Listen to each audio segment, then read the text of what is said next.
Hey guys, it's Lenny. Time for another surprise video of Lenny's reviews. Not many people knew that I was reading this series, but today I have finished the Sword of Truth series. Finished the entire series. Long series, 11 plus books if you want to count the prologue, Dead of Bones. The series is written by Terry Goodkind. And I just want to go ahead and say before I give my review and opinions, I apologize if I offend anybody for this video, if they like the series. Because basically, I'm making this video to warn you guys about this series. To, I guess, save yourselves. So anyway, here it goes. Well, first thing you need to know about me, because you're going to be like, well, why did you even read it if you didn't like it?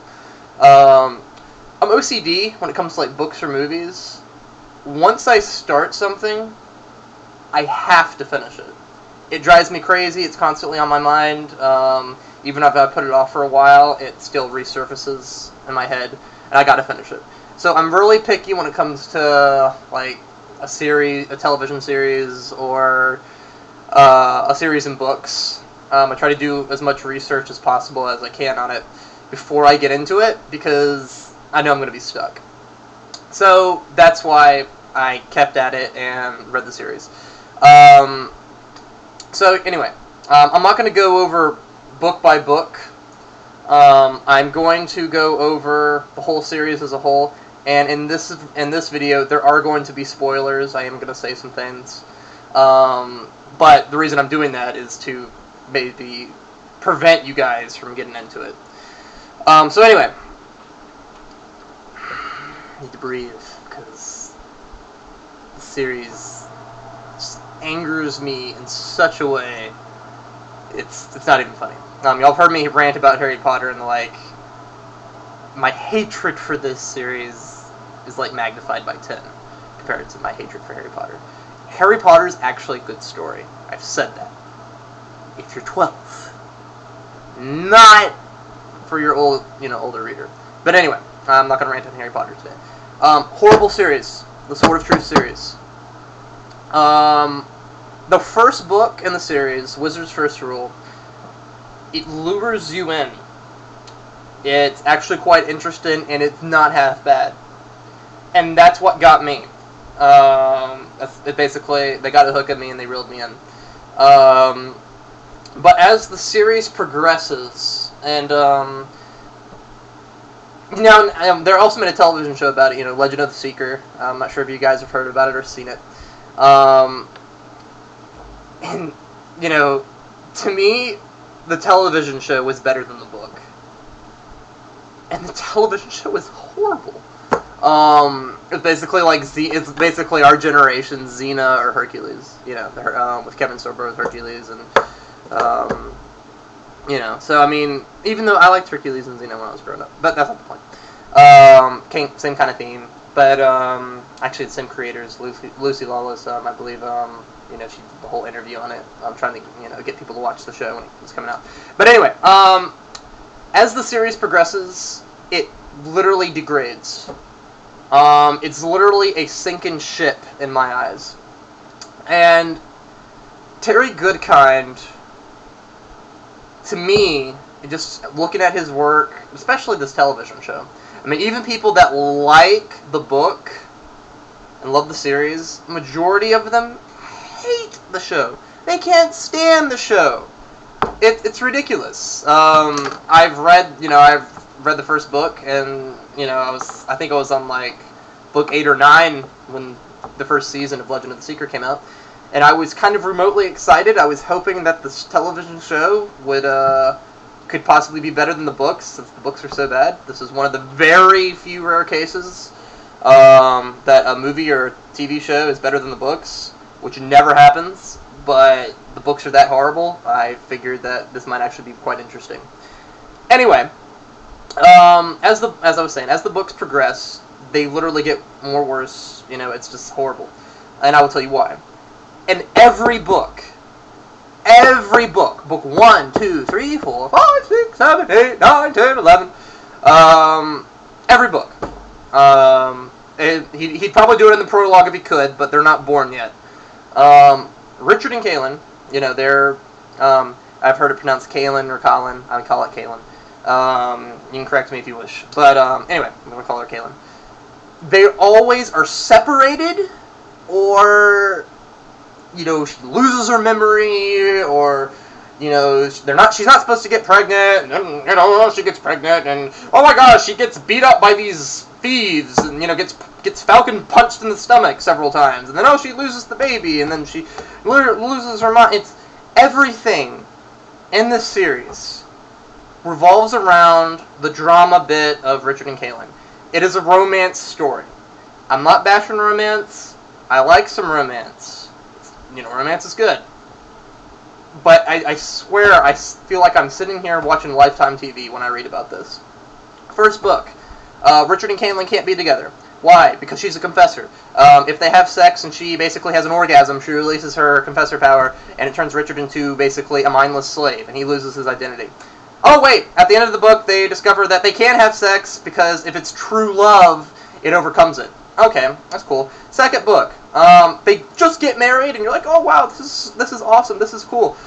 Wait, Richard has to go to learn to be a wizard, and they got to put this idom around her. Idom was in Wheel of Time. It's used by the Sanshin. I swear, I think Terry Goodkind stole the idea from Robert Jordan. Can't prove it, but anyway. Basically because he's having these headaches, and he can't control his magic. So in second book, he gets taken away. Colin's all depressed. Richard's all depressed. Blah blah blah blah. Richard gets out. Eventually gets back with Kaylin. Third and fourth book, they encounter this evil new after Drakenral is dead. After the first book, second and third book, they meet this organization called the Imperial Order, which is basically the Zerg from StarCraft on steroids. It's not even funny how many people they have, and it doesn't matter how many people you kill because they just keep drawing on more and more. Like, you could drop, nukes. Actually, I think they kind of do drop nukes. Zed does, a constructive spell. It's like this arcane bomb that goes off and kills hundreds of thousands of them, but, the book basically says it hardly hurt their army at all. So you're just like... So, they have that to deal with. The Emperor of the Imperial Order unleashes this plague that makes the Black Death in Europe basically look like a common cold. Richard basically has to go to the underworld and nearly die. I think he does die. It's been another thing. It took me 4 years to finish this series. 4 years. Why did it take me 4 years? Because it was so horrible, I had to take breaks. I literally wanted to jump out my window. I basically had, as soon as I finished a book, I'd put it down, and I would pick it up, and I would read a history book, or I would read a different fantasy book. I've never, ever done that with a series before. I'm OCD. I can't do it. But apparently, this book, and just how it was written, and just the story, and just hearing about Richard and Kaylin, oh, woe's me, overcame my OCD to an extent. Anyway, back to book 5. Book 5, when Richard basically, in book 4, he went down to the underworld basically to cure the plague, and when he came back in book 5, he brought something called the Chimes, which basically is destroying all magic. So let me give an example of what's happening in the world now. Basically, there's this plant that is, I'm just making this up for an analogy. They gave a better analogy in the book. But basically, say there's this plant by the water that is pollinated through these magical fairies. Well, these magical fairies are made of magic. They end up dying. So this plant can't really get around and pollinate. Therefore, these particular fish that eat off this plant can't eat. They'll die. Then these birds die. So basically, it's explained the whole ecosystem is screwed because magic is being destroyed. And Richard has to fix it. And what does Richard have to do? Oh, Kaylin, I have to separate from you. I have to go away. Blah, blah, blah. They're always separating. Something always is bad happening to them. They never get a break. Anyway, the 6th book, Faith of the Fallen, to me was probably... I'm not sure if Terry Goodkind got his head out of his ass momentarily. He came up to breathe. But Faith of the Fallen wasn't half bad. But still, even in that book... Richard gets kidnapped by this sorceress that works for the Imperial Order, and basically Kaylin has to go and rescue him. It's the same thing over and over again. Guys, don't read this book. Do not get involved. I'm warning you. I'm going to try to work on, Microsoft, Video Maker and have warning flashing through this whole thing if I can do it. Anyway, little thing about Terry Goodkind. And I read this in an article. You can argue with me about it, and I believe it because it's just how he writes and how he treats his fantasy world. In this article I read, it stated that said that he hated fantasy. He didn't care. Well, not hate. I mean, hate's such a strong word. He doesn't care for fantasy. He only used it because it better furthers his philosophy, and he can better express it in this story and in this environment. Why in God's green earth would it's just, my brain can't even compute it. He doesn't like fantasy. He says he doesn't like fantasy. He just cares about spouting his philosophy and, his political kind of views in his writing. He thinks he's a modern-day philosopher. And he just uses fantasy as a template. To me, that's insulting. I did not know that. I was already on book like 4 or 5 when I found this out. And I was like, well, this explains a few things. Anyway, another thing. And I'm not criticizing Tolkien. I love Tolkien. God bless him. But Tolkien would take forever to describe a tree. He would go into elaborate detail. But he would do it beautifully. Terry Goodkind, I'm not even joking, 8 to 10 pages to describe one particular scene, but instead of describing it in, great detail, as Tolkien would do, he tries to explain it in different ways, and try to make you understand the viewpoints of all that's involved, and basically come to their understanding, etc. It's him basically pushing his little philosophy on you. Also, with Richard, he's the main hero, main guy. He's like Superman. Figuring things out. He basically, he'd be like, oh, I understand that this magical glyph requires this line to go here and this to go here to connect the universe. Even though I've never studied magic in my entire life. That's another thing about his magic, and I gotta wrap this up. Time's almost up. Throughout the whole entire series, he never masters his ability. He never masters his magic. Never does it. He gets this really cool sword that he can fight, but other than that, that's it.